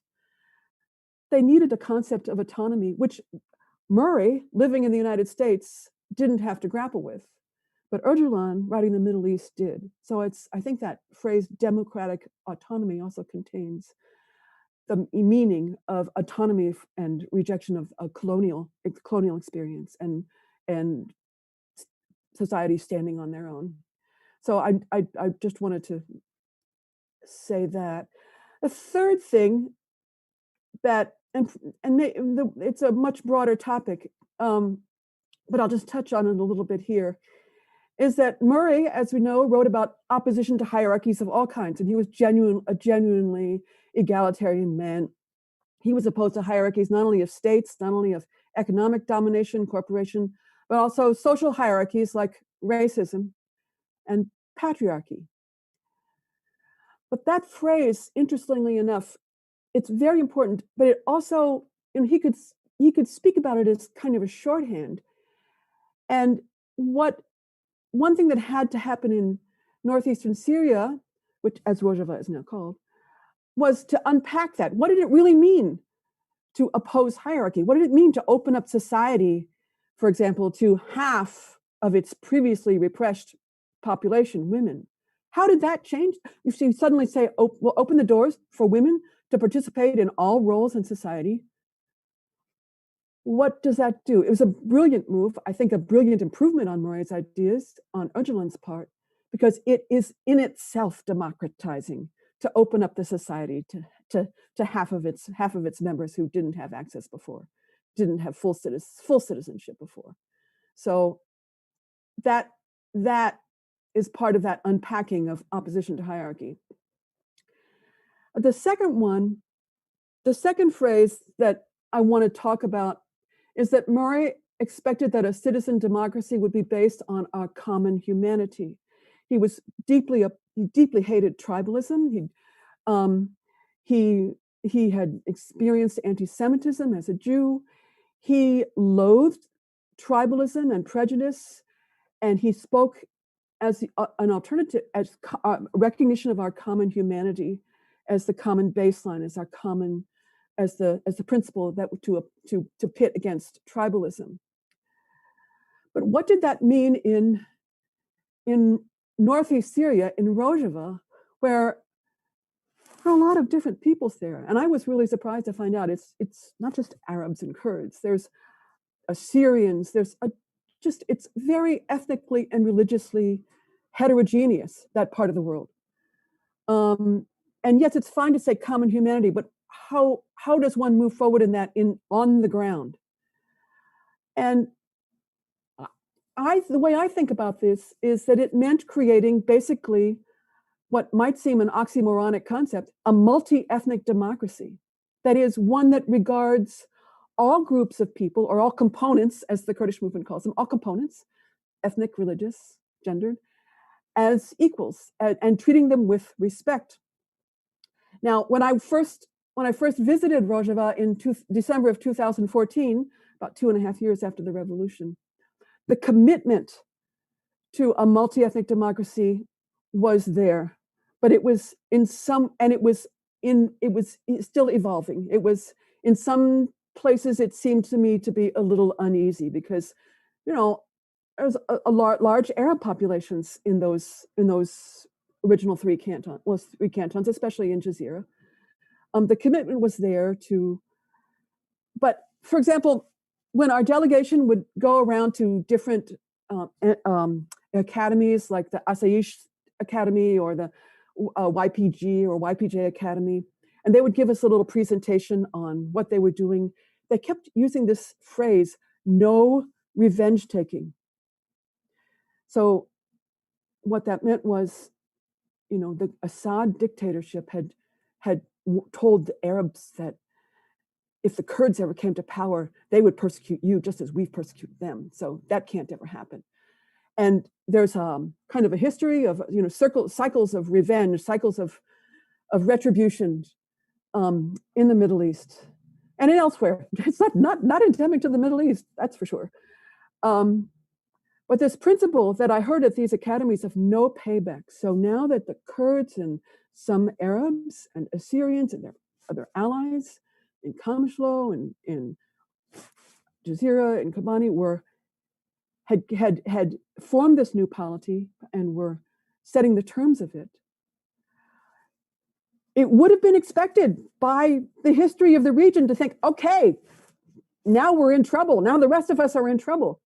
But the Kurds these academies, they kept saying no payback, as if it were, which is great, but it meant that it was also a live possibility that they were still in that process of educating against revenge taking. And maybe one or two times there was somebody who would go rogue, but that wasn't the principle. So that was in 2014. Oh. When I was there in April of 2019, it was no longer an issue. Nobody had to say no payback anymore. And in fact, I was there to make a film, and I was going around interviewing people with a microphone and camera. And when I asked people about tribal animosities, I went to an Arab village, I asked them about, what it was like to be, under rule with a lot of Kurds, and they just waved me off. No difference. I swear to you, every time I asked about the issue of ethnic difficulty, they would just laugh and wave me off. Almost seemed irritated by the question, like they'd been asked it too many times and it just wasn't an issue. Well, what had happened between 2014 and 2019? The war against Islamic State, right? IS came up in the summer of 2014. The battle for Kobani was 2014 to 2015. And the war against Islamic State had just ended, at least on Syrian territory, in a month before I was there, in March 2019. So they were just taking a breath after that protracted battle. And one thing that became very clear was that the people of different components for their ethnicity, religion, gender. They had come to respect each other's fighting ability in that war. They learned in that war that they depended on each other, and that they learned that if they were to have a future free of autocracy, their common future lay together. Okay, so I was very touched when I visited. There's in all the different cities of the Northeast, there's dedicated cemeteries dedicated to martyrs in the war, and they're not cordoned off into here's the Arab section, here's the Kurdish section, here's the Assyrian section, here's the women. No, they're all buried together. I find that just very, very reflective, very moving. And the gravestones, they're all uniform. So even if someone was a commander, the gravestone is the same as rank and file. So there's just a marvelous sense of egalitarianism. And a YPG commander that I interviewed there said, "We're all links of a chain. We're all links in a chain." So the one thing that was missing for me was the role of Arab women. That seemed like it was the thing that needed the most work, because many of the women, not all certainly, but many Arab women of the region mistrusted the new roles for women, believing that Islam somehow disapproved of them going out into society and having access to everything that men had. And I went to a commune meeting, like a town meeting, in an Arab village near the Euphrates River. They were packed into a little schoolroom, and it was except for one person, they were all men, and the meeting was going through the same processes that meetings of Kurds and that I'd seen in other parts of the Northeast, but there was only one woman, and that bothered me. I saw that was still a difficulty. And a couple days later, we went to Ioannina, which is the seat of the self-administration, and I saw my old friend Amina Asa, who I'd met back in 2014. Back then, she'd said, there was this whole mentality with the Arabs of domination. We have to get rid of that mentality. And so when I saw her 5 years later, I said, "So how is that going? How is that process of unraveling mental structures of domination going?" She said, "That's almost not a problem anymore." She said, "The issue is women. Here's what I've been doing." So she was kind of, by this time, kind of a higher up in the self-administration. I asked her what she'd been doing, and she said that she'd found some schools, because during that war against Islamic State, the SDF had liberated a lot of Arab villages, a lot of Arab areas had been added on to the original 3 cantons. There was the question of creating the communes, creating the self-governmental structure, creating democratic confederalism in these Arab areas. And she said in Raqqa and in Tapka, and I think in Deir ez-Zor, I can't remember, but I know in Raqqa and Tapka, what she had done was create schools for Arab women. Like they're like 20 days sessions. They put their cell phones aside. They go and they live there with other women for 20 days and learn about the history of women, and learn about patriarchy, learn about how this is all socially created, and they learn about the democratic structure and how they can participate. And it was like what we would call consciousness raising. I mean, they got their education, and this woman there, oh my gosh. So there's this lecturer giving a lecture on the democratic nation. And I guess she had been lecturing before, because she asked the students what is the democratic nation? And they just kept raising their hands and saying, and this is the notebook that I kept there. So I'm reading to you from my notes. Democratic nations means equality between everyone. Democratic nation is equality of women and men. Democratic equality is respect for people, for different people. Democratic nation is a self-rule. Democratic nation is freedoms of women. Democratic nation is the freedom of people to decide for themselves. And it just went on and on like that. And the day I was there was the next day was their graduation from the 20-day section. And so we went back because we wanted to see what happened at the graduation. And I interviewed some of the women and said, well, what do you plan to do with this? And some of them said, I'm going to go to my commune meeting, of course. And some said, I'm going to teach my daughters to go to the commune meetings and to that they can be anything that they want to be. And I asked the administrator, well, yeah, but look at this. Their husbands are coming to pick them up. They're going back into the patriarchal world. And she said, we've already sorted that out. We have support groups for them organized. And so that they can turn to each other for a consultation if they need it. So I had very high hopes for them. Now, this was April 2019. And of course, the Erdogan invaded in October of 2019 and turned things. There's a lot of turmoil in the Northeast now, and I really don't know how things have changed. I only hope that the women of Raqqa and Tabqa continue or have been able to continue and to fulfill the dreams of a multi-ethnic and a multi-gender democracy. Today, I have to say, I am fascinated by this concept of multi-ethnic democracy because of what's happening in the United States. As you know, it's turned out to be very difficult as those lusting for power try to gain and hang on to power by inflaming ethnic hatreds. For 4 years, we've had nothing but messages from the center about the not only condoning, but encouraging and inflaming ethnic hatreds.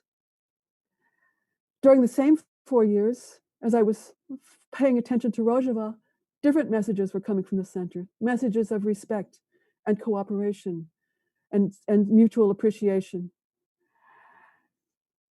So one thing, there are many things to take away from that, but in order for multi-ethnic democracy to happen, messaging counts. Messaging really counts. It can work one way or the other. I think Abdullah Öcalan learned many things from Murray Bookchin, from his writings. But today, I think the world, with autocracies on the rise everywhere, can learn a lot from the model of northeastern Syria. In a world where democracy has been in retreat due to rising tribal hatreds, it's a rare place showing that multi-ethnic democracy is possible, showing the rest of us how to do it, showing us why, and showing that it can happen. Thank you.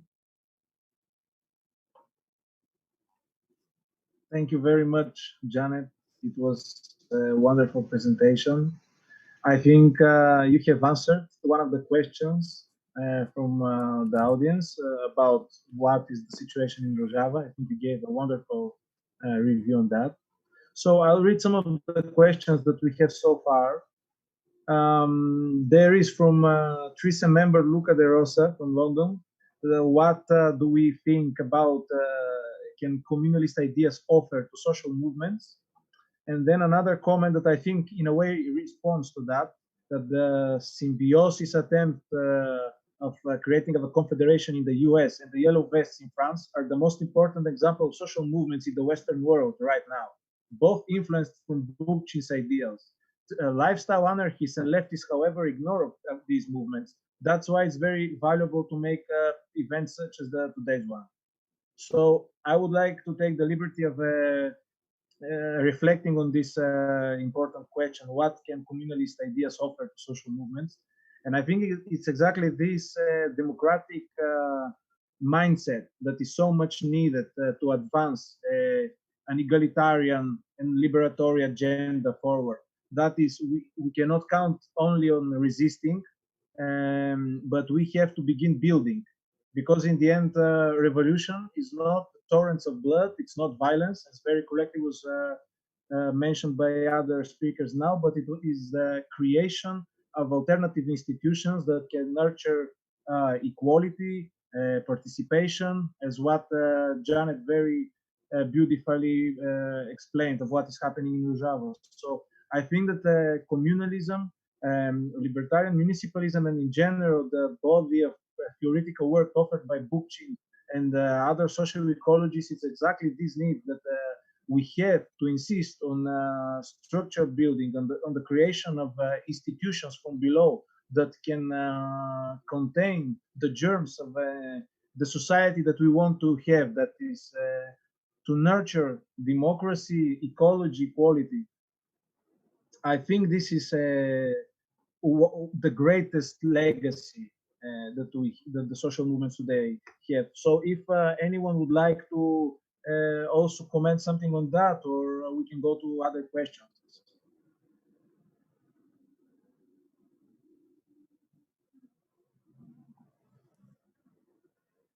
Okay, then there were several questions directed towards. Theo, say.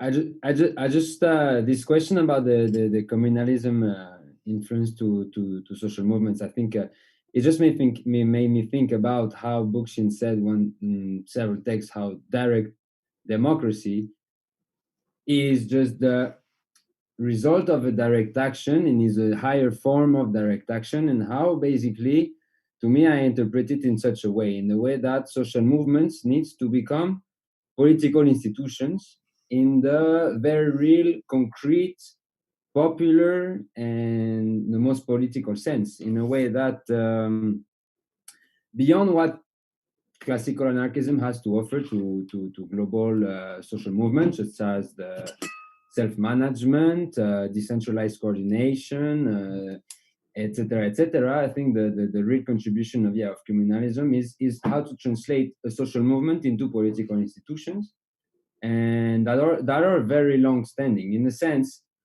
we have seen one form of such translation happen with the Indignados of Spain. We have seen how a social movement has been transformed into a political party, namely Podemos, and we have seen how this has derived into, in many ways, authoritarian, just a political party dynamic that's quite hierarchical in itself, out of a very, very radical social movement such as Indignados.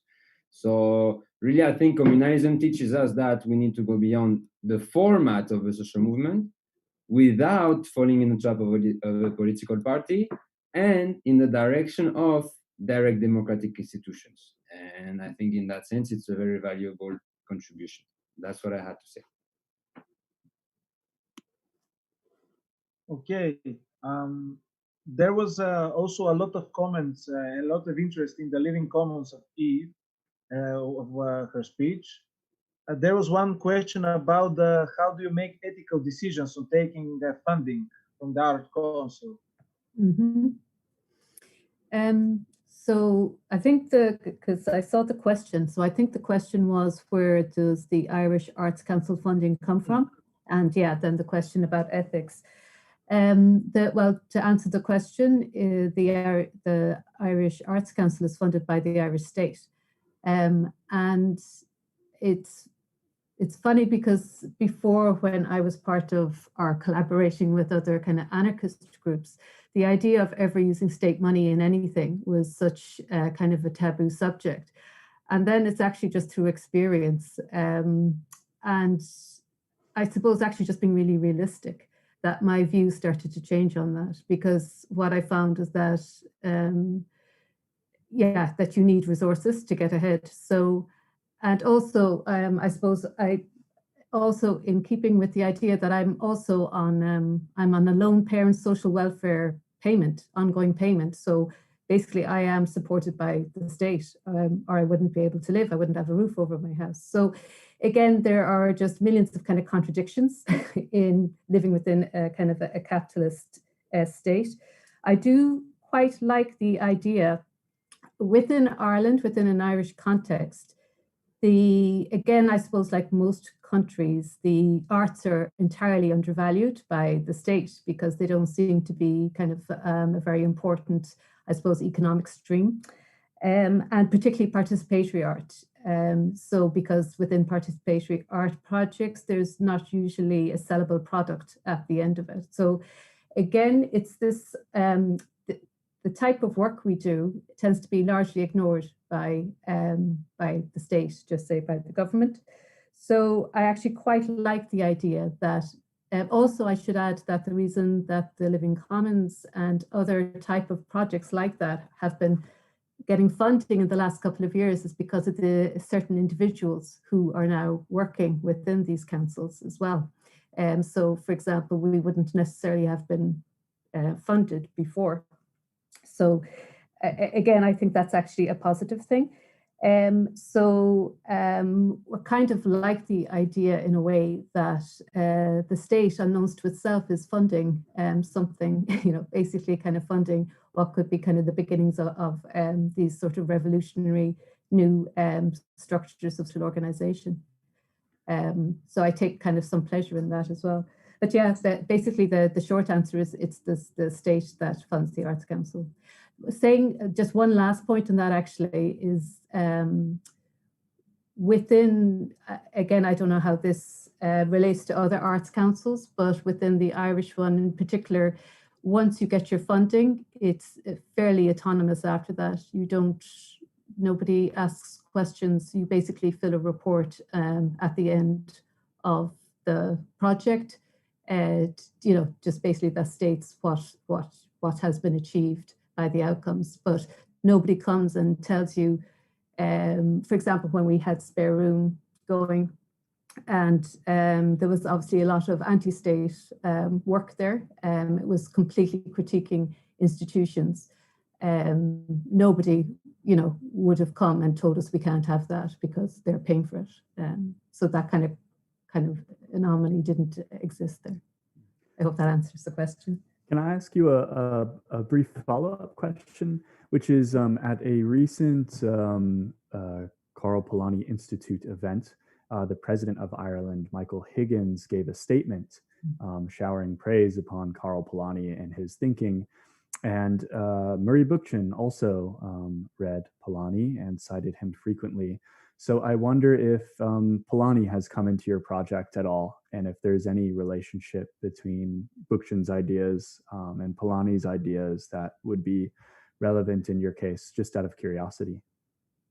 Not as yet, no, is again the kind of short, simple answer. That's funny though that President Higgins was cited as, or cited him. Because again, he himself has got into trouble with the state for commemorating figures like Fidel Castro, and then been kind of very quickly silenced. So, yeah, thank you.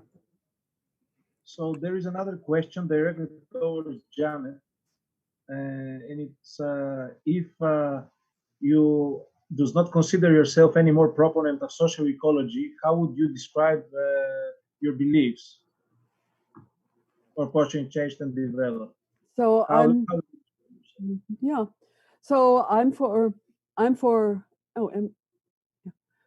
for democracy at all levels. I think it's really, really important that social ecology emphasizes the building of community, the creation of democracy, participating in democracy at the local level. I think that the state is, and I realize I'm going to alienate pretty much everybody listening to this by saying this, but that the state is not 100% evil. That it has been known in the past and to some extent in the present to distribute wealth through taxation and to ensure human rights. For me, the perplexing question was the Civil Rights Act in the United States of 1964, the Voting Rights Act and the Civil Rights legislation of the mid-60s in the United States. That if we have without those guarantees from the center of voting rights,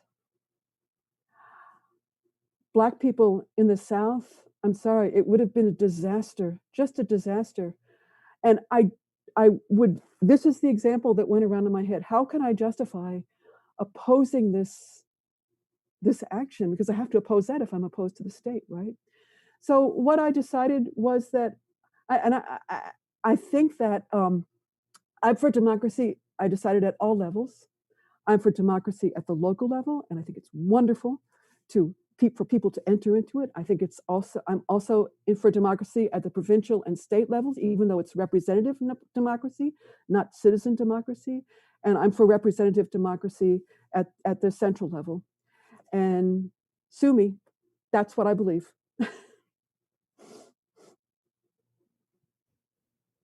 Okay, then there is a commentary and the question from Adonis Petropoulos, who asks, is it an irony or logical that a stateless people chose an ideology that is not too friendly towards the state? So, Are you asking me? Alexandros and Janet then. Okay. Well, I would like to keep on with this question because it's very interesting what Janet said. And I think that this point that she made at first is relevant with the fact that we cannot have equality without having social equality. I mean economical equality and equality in decision-making processes. In states or social situations, social formations, where there is an equality in the distribution of wealth, but also an equality in the inclusion of people, so that there are religious prejudices or racial prejudices, then these roots become the roots for what we call, how can I say, structural inequality. So the state is the only mechanism which can be pressed by the people, exactly because it functions at the public level. So that is, I think, the issue with democracy and communalism. And I think that is what is interested in Rosava, to answer the question, that it provides another vision of structuring horizontal institutions without the base losing the power, and which is an issue of information and an issue of control. And to just finish my sentence, which is problematic in the US state, for example, is that there is no accountability and there is no, how can I say, way of checking with the representatives. And that is what I think is the issue of democracy at all levels. I think that Rosava can provide an experiment to show how the center will not oppress the periphery, but will react in a horizontal and equal way. So that's my opinion on these very important issues, which I think we should reflect on. Janet? Oh, well, yeah, I just wanted, I agree with what you said. I think I don't see it as a contradiction for a stateless people to choose this democratic confederalist or anti-statist ideology. On the contrary, it seems perfectly logical to me that in terms of specifically in the Kurdish situation, they had initially fought for the PKK had initially fought for the creation of a separate Kurdish nation state, basically. And the transition to democratic confederation was giving up that goal. I think it seems to have happened partly because as a way of maintaining a revolutionary position, but without part of the abjuration of Marxism and a recognition that, as I said before, that the states in the Middle East, Turkey, Syria, Iran, Iraq, these had all been places where Kurds had experienced nothing but persecution for decades, casting them as minorities, repressing them, stripping them of their identity, stripping them of their cultural rights, throwing in prison any Kurd that dared to come out as openly Kurdish or to speak Kurdish in their home. So it seems to me as a way of it was a way of empowering themselves at the local level.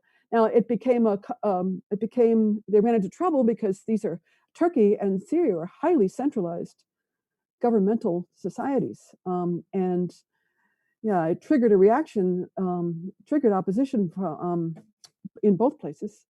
It was a great historical opportunity that Syria devolved into civil war, and it opened up a crack, like Leonard Cohen said, the cracks, opening up the cracks where the light comes in. Yeah, that Syrian civil war was the crack where the light could come in, and they made brilliant use of that. And I have to say that it's not, Northeast Syria is not a pure anti-statist, non-statist democracy now. They continue to have, and I explored this in the movie that I made, there continue to be communes, citizens' assemblies at the local level, then the next level up, neighborhoods, next level up, cities, next level up, cantons. This confederal structure continues to be there. But there's also the self-administration itself is something more like a representative democracy than a face-to-face democracy.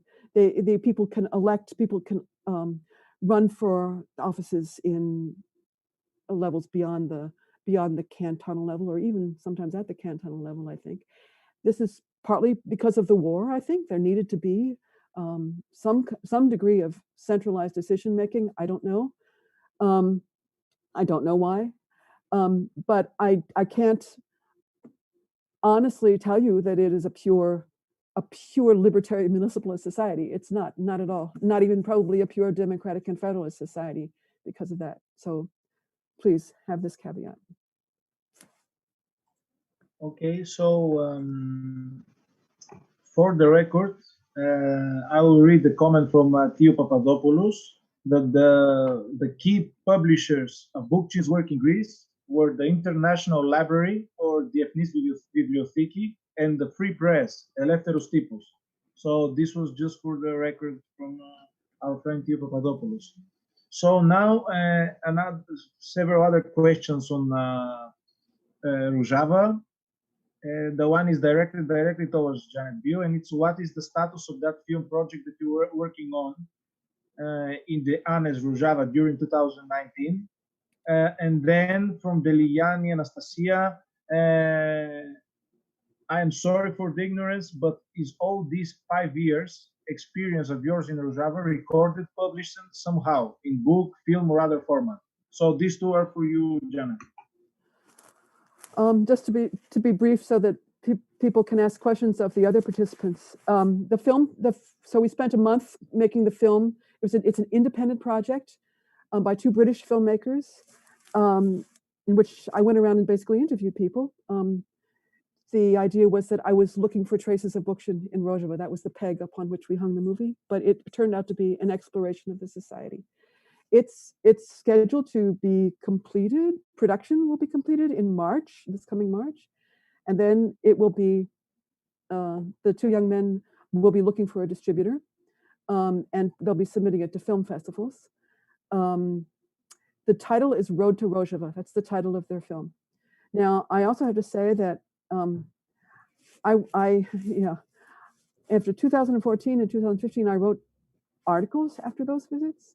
After this visit, the movie, I'm sorry, it wasn't enough for me. I felt that I had a very privileged experience to have witnessed this revolution so close, so up close. And I so wish Murray never got to see a revolution up close. So I felt that it was really important I was very privileged, and I needed to share this in my own way. And I thought of writing, I'm also an artist, as you've pointed out, and I thought, well, maybe I'll write something and then have an illustrated book about it, because I was keeping a visual journal, making drawings while I was there. But then when I got home, I said, no, this needs to be a graphic novel or a graphic memoir. And so I spent the next, 18 months. I wrote the text. I learned how to use the programs to make a graphic novel. I drew the panels, I organized them. So I finished in, I guess, October or November, and submitted it for publication. And I did find a publisher. I'm sorry, hope Black Rose isn't offended if I mentioned that the other publisher is PM Press, and they're planning to bring it out in the spring of 2022. So yeah, I hope the film will make everything clearer, and also the graphic novel. And yeah, you'll probably see the movie before you see my graphic novel. at a film festival near you. Okay, we're expecting. So another question from Jonathan Yelenik, who is asking, how can the experience of Rojava inform the call to abolish the police in the so-called quotation marks United States? So who would like to reflect on that? I have no idea. I mean, I suppose I'll say this much. I'm from the U.S., but now I'm live in Canada in Montreal, and I am similar to Janet. I have no idea. Also, I know there is some level of scholarship going on about that. I've seen a couple of articles that I've read when this started, but I don't have an answer. I figured I'd just go ahead and admit that I am American, though. So, Peter, would you like to also? Probably this question it cannot be answered clearly, but it has something to do with what I wanted to share. It's not like a question. It's more like a different thoughts about the direction in which we can move on. Because it was mentioned earlier by Janet and also by other people about direct and representative democracy, and I was thinking about if it's more like a matter of scale, because from one point of view, if you're on a smaller scale of libertarian municipalism, direct democracy and direct decision making is really easy, and can be done fast and can be really productive. But moving on a higher scale of organizing with more people, not only with more people in terms of numbers, but like in broader areas, it might get a bit different, might get a bit difficult. So from then on, we could move on from really 100% democratic to a certain degree less democratic but more a representative type of decision making, without losing the really democratic way of deciding. And this brings me to the idea of Michael Albert and Robin Hanel about participatory economy, like on my topic of being an economist, about how decisions are being made. And their idea back in the late 80s and in the early 90s was that the people who should be taking part in making a decision are the ones who are really affected by the decisions being made. So if it's about me, what type of music I will be listening on my headphones, it's totally my decision. But if I want to turn on the loudspeakers inside the neighborhood, it really affects different people. So it's so for me, this whole debate is not about fixed about fixed terms like representative democracy, direct democracy. It's more about scale, about functionality, about how we do things in the most inclusive way, which in the end bring us to the general question in the left: what is a state? Which is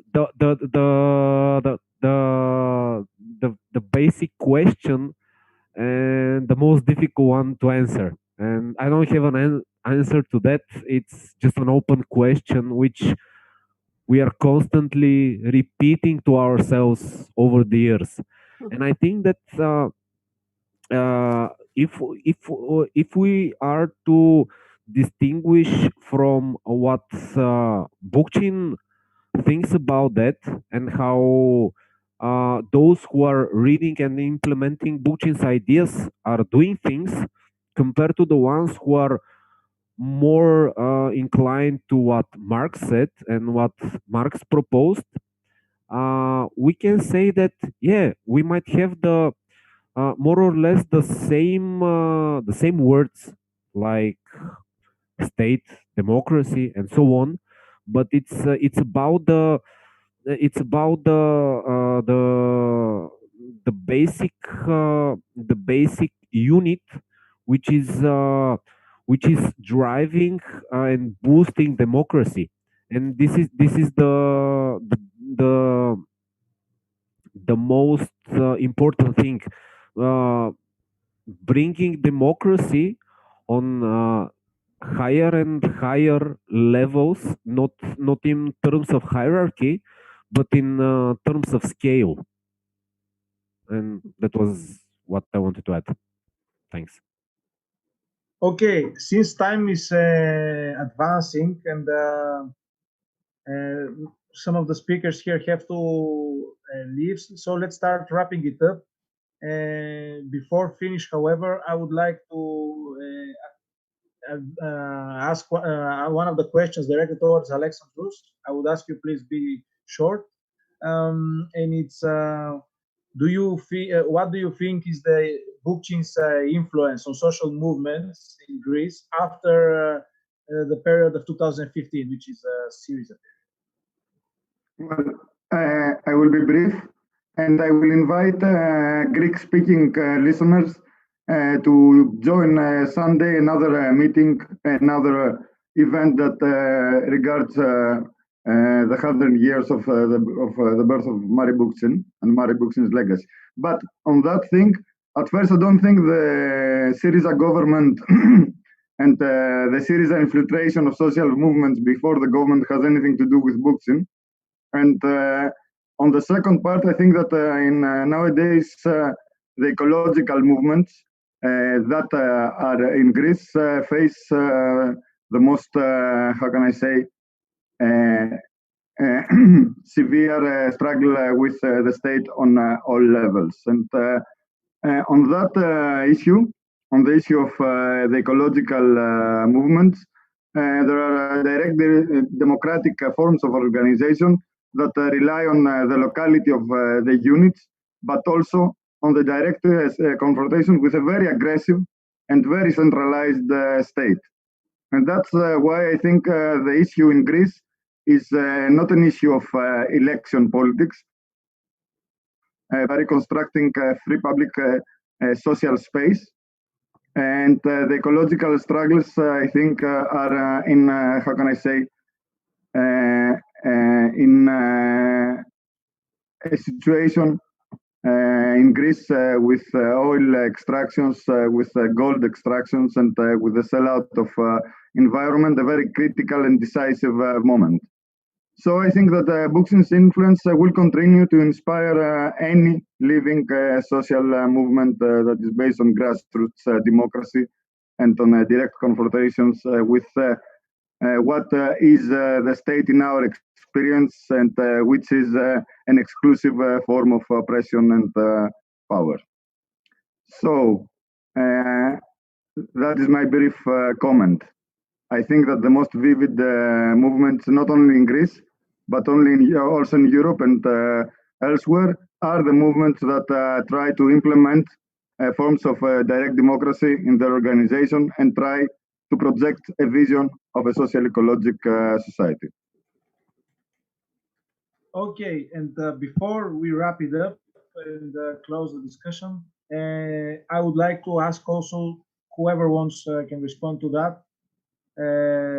What do you think on the current pandemic, the COVID crisis, how it has limited our possibilities to act, of activism, but also do you think what we can do? If you want a short commentary on that, as this is the agenda of the day in the end. So.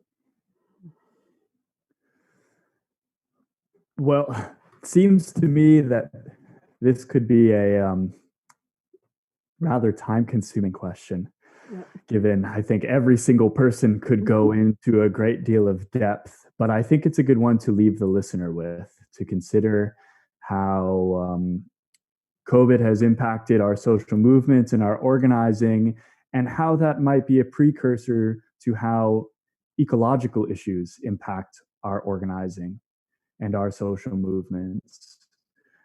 Because in a sense, the pandemic is an ecological issue.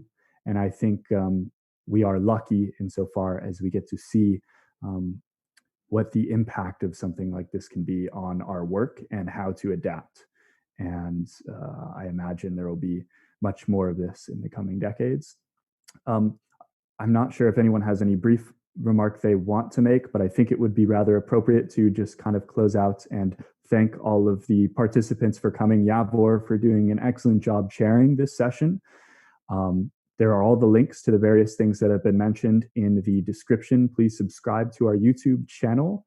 I want to give a special thanks to Hannah Louise Seltz, who's been in the background helping out with the technology, and to my partner, Ali Overing, who helped a great deal getting this thing set up. We'll have many more events. We have the Kropotkin event coming up and various other things already getting planned for the future. So we really hope you'll join Black Rose Books for those things. So thank you again. And at that, Lou, you can go ahead and end the stream and we'll sign off.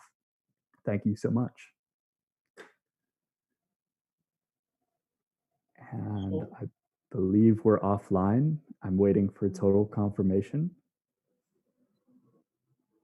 But if you do need to go, feel free to go. But I know, Yavor, you want to say one thing. I think we're offline, but at the end of the day. I just want to say again, big thank you to all of you that you were here today. And we keep in touch. Okay. Yes. Okay. Good. Thank you. Thank you. Thank you. Thank you, everybody. Bye. Bye-bye. Bye-bye. Good luck. Bye. Thank you, Nathan. Welcome. Can someone Alexandros, can you share the link for the event? Because there's someone in the chat who asked, so I can post it in the chat. Yavor, Post. can't you do that, Yavor? Yes, I will post